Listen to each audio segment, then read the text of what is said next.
दिवस दिवस उलटू लागले. वेडा ढिला व्हायचं चिन्ह दिसेना.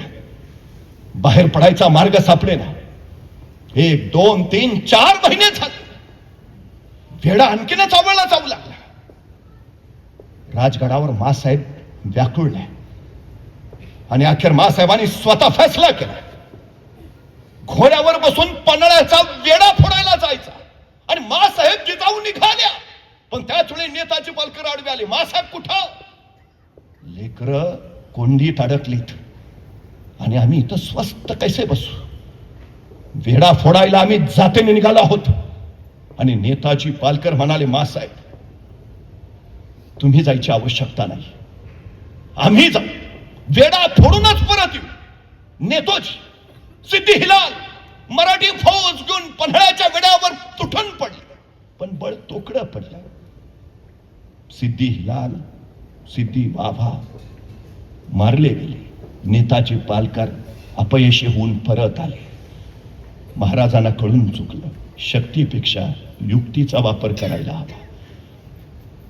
पावसाळा तोंडावर होता. बेभान पावसाची रिपरिप सुरू व्हायच्या आधीच भान राखून योजना आखणं महत्वाचं होतं. महाराजांनी योजना आखली. महाराजांनी पन्हाळा घेतल्यावर, पन्हाळ्यावर भगवा डौलानं फडकू लागल्यावर, पन्हाळ्याच्या पायथ्याच्या खेडेगावातली काही तरणीबाण जिगरबाज पोरं स्वराज्यात दाखल झाली. त्यातच एक जण होता, शिवा काशीद, पन्हाळ्याच्या नेबापूर गावचा. नाव शिवा, दिसायचा हुबहू राजांसारखा. मिशी ठेवणार राजांसारखी, दाढी राखणार राजांसारखी, चालणं राजांसारखं, बोलणं राजांसारखं, डोक्यात एकच नाद, जगावं तर वाघासारखं आणि लढावं तर शोभांसारखं. महाराजांना नुकत्याच स्वराज्यात आलेल्या आणि नव्यानं ओळख झालेल्या त्या शिवाची आठवण आली.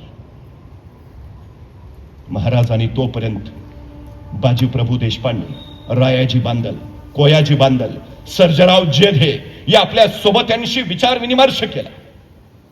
चाल ठरली. सिद्धीला निरोप धाडला, आम्ही तह करायला तयार आहोत. आणि सिद्धी आनंदला.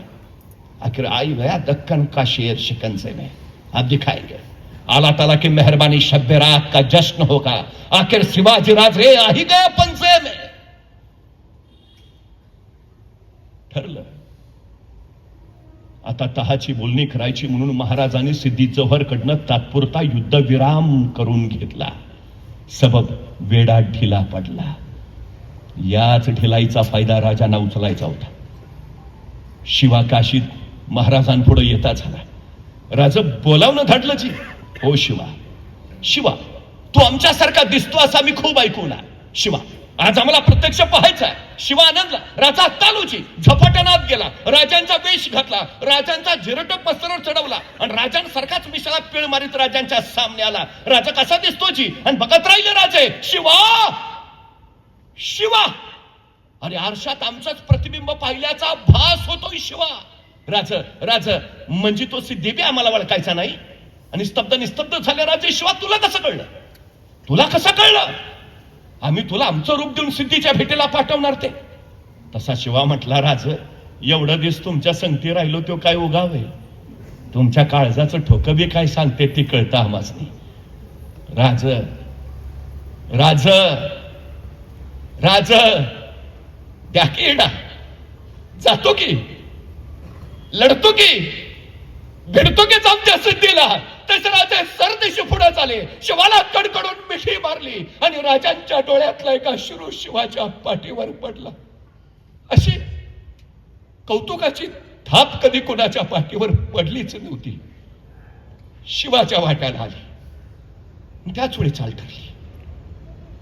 राजांचं रूप घेतलेला शिवा काशीद सिद्धीशी तहाची बोलणी करायला सिद्धी जव्हरच्या दिशेने निघाला. 12 जुलैचा दिवस संपला. 13 जुलै बाजीप्रभू, रायाजी बांदल, कोयाजी, सर्जेराव जेधे आणि 500-600 मावळे घेऊन पन्हाळगडाच्या पश्चिमेच्या बाजूने त्या पावसाळी वादळी किर्र रात्री महाराज आपल्या सोबत्यांनीशी विशाळ गडाकडे निघाले.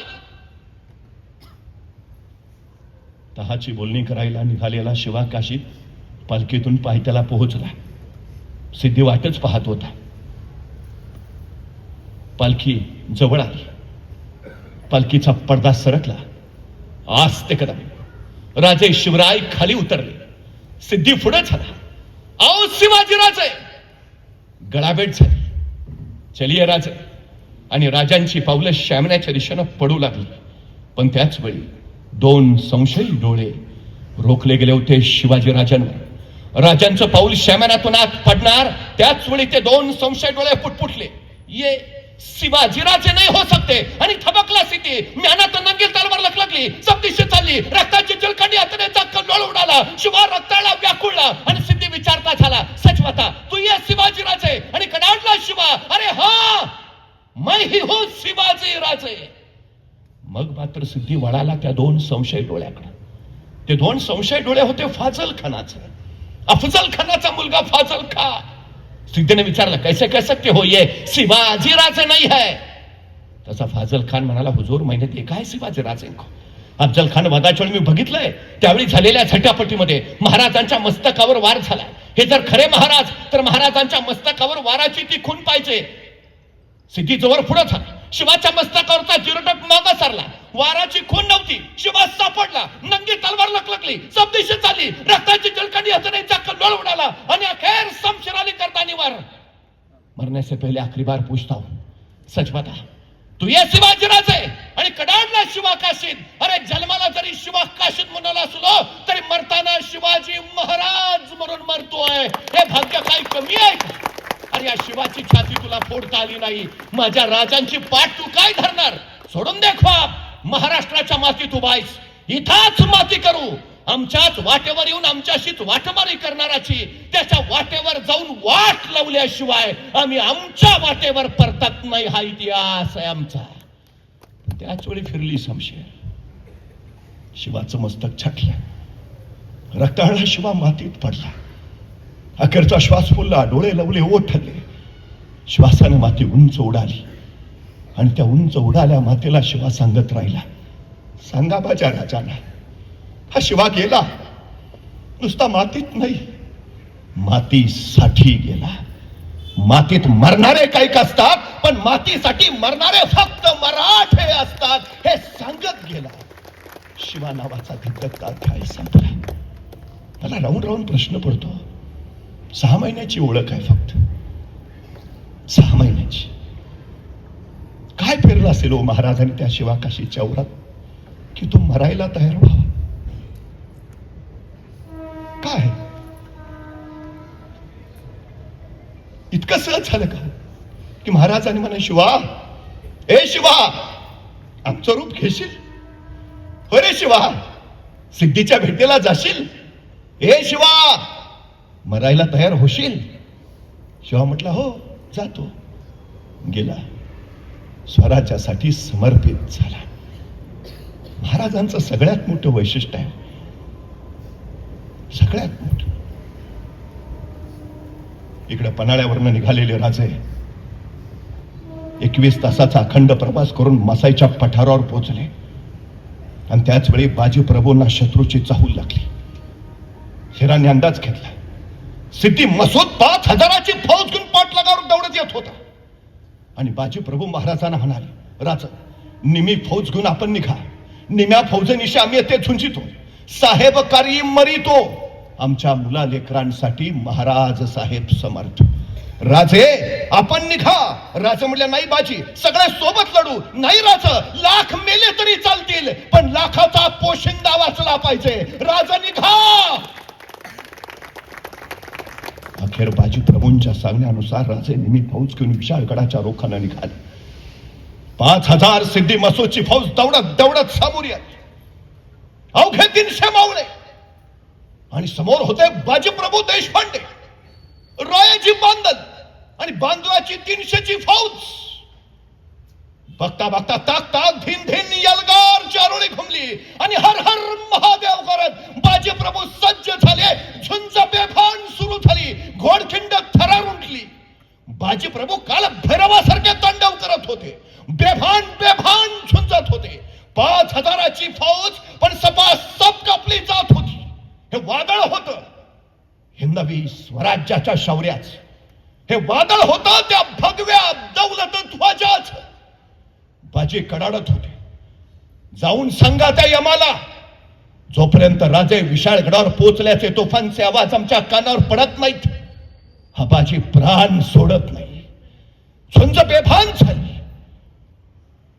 हलगीवर टिपरी धनानावी तसे मराठे धनानत राहिले. बाजी प्रभूंचं ते आरस्वानी शौर्य थरारलेला आसमंत बघत राहिला. शहरावर जागा नव्हती जिथं वार झाला नव्हता. राजे विशाळगडावर पोहोचावे. बाजी प्रभूंचे कान विशाळगडाकडे.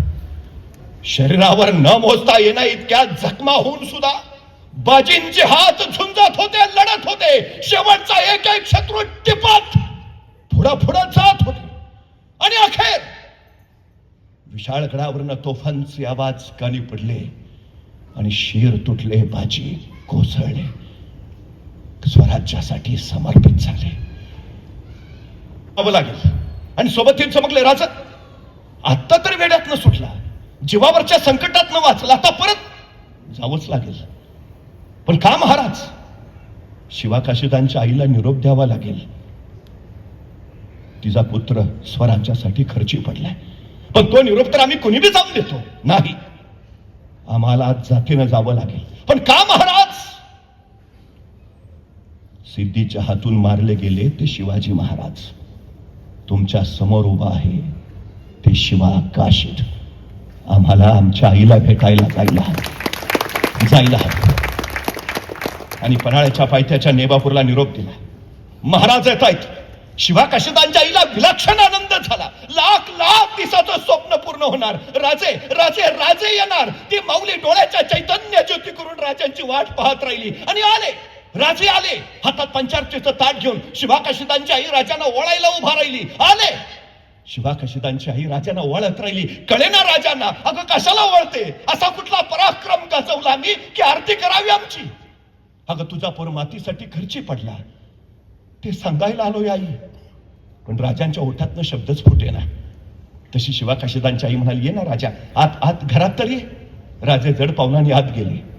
शिवा काशीदांच्या आईने फटकं धडूत टाकलं. बस ना राजा. राजे त्या फटक्या धडत्यावर बसले आणि शिवा काशीदांची आई म्हणाली शिवा काशीदांच्या बायकोला, अगं गुळपाणी तरी आण, तोंड तर गोड कर राजांचं.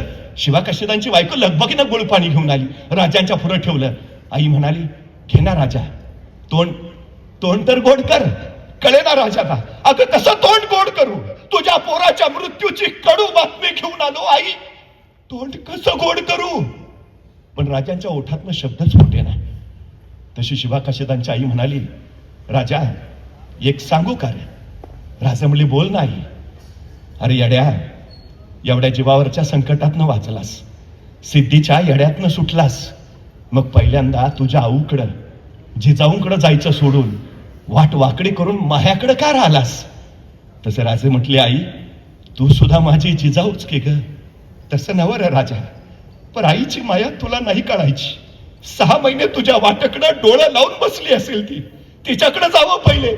तसे राजे म्हटले, आई एक शिवा गेला म्हणून हा दुसरा शिवा तुझ्या भेटीला आला. तुझा शिवा स्वराज्यासाठी खर्ची पडला. आई तशी शिवा काशीदांची आई म्हणाली, हे काय मला ठाव नाही वे राजा. आणि चमकले राजे, आई तुला कसं कळालं? तो निरोप घेऊन तरी इथवर आलो. आई तुला कसं कळालं? आणि शिवा काशीदांची आई म्हणाली, येड्या, गावच्या वेशीतून येताना तुला बघितला, तवा तू एकलाच दिसला, तवाच वळिकला. माझा शिवा जित्ता नाही राहिला. माझा शिवा जित्ता असता तर आता तुझ्या संख्ये नसता आला. कळे ना राजाने, म्हणजे आपला पोर जिवंत नाही हे माहिती असून तू माझं पंचारतीनं स्वागत केलंस. आपला पोर आता कधीही दिसणार नाही हे माहिती असून तू मला तोंड गोड करायला सांगितलंस. धन्य आई, धन्य. एवढं ऐकलं आणि मग मात्र शिवाकाशीदांच्या आईच्या डोळ्यातनं घळघळ घळघळ अश्रू ओखळायला लागले. शिवाकाशीदांच्या आईना हुंदका फुटला आणि राजे म्हटले, शोकावर आई, शोकावर. पण शिवाकाशीदांच्या आईचं रडणं थांबे ना. आई, एकुलता एक पोर गेल्याचं दुःख काय असतं ते आम्हाच कळतंय, पण शोकावर. तशी ताडकन शिवाकाशीदांच्या आई म्हणाली, कोण म्हटलं राजा? माझा लोक गेला म्हणून मी रडतेय. माझा लोक गेला म्हणून नाही, त्या देवानं मला एकच लोक का दिला म्हणून रडतेय म्या. अरे आणखी 4 लोक दिला असतं तर आता तुझ्या संगती स्वराज्य कार्य नसतं घडलं. देवानं 1 लेख दिला म्हणून नाही, एकच का दिला? आणखी 4 दिले असते तर आता तुझ्या संगती स्वराज्य कार्य धडले असते. शिवाकाशीदांच्या आईचं हे बोल ऐकले आणि शिवाकाशीदांची बायको म्हणाली, आत्याबाई असं का म्हणता? तुम्हाला एकच लोक, मग म्या कोण? म्या कोण? राज, माझं धनी नसतील राहिलं, पण माझ्या धन्याच्या जागी म्या लढीन राज. आणि ताडकन उठले राजे, धन्य धन्य ज्या माझ्या स्वराज्यात तुमच्यासारख्या माता भगिनी, त्या माझ्या स्वराज्याला शौर्य वीरांची कधी कमीच नाही पडणार. काय प्रेरणा असेल. मनगट तर झुंजलीच, पण बांगड्याही झुंजल्या. मातीसाठी अनेक मातांनी आपले पुत्र दिले, या राज्यासाठी अनेक बहिणींनी आपले भाऊ दिले, या स्वराज्यासाठी अनेक पत्नींनी आपल्या भाळावरचं कुंकू दिलाय. काय प्रेरणा असेल ती. छत्रपती शिवाजी महाराज हीच एक जिवंत प्रेरणा आहे.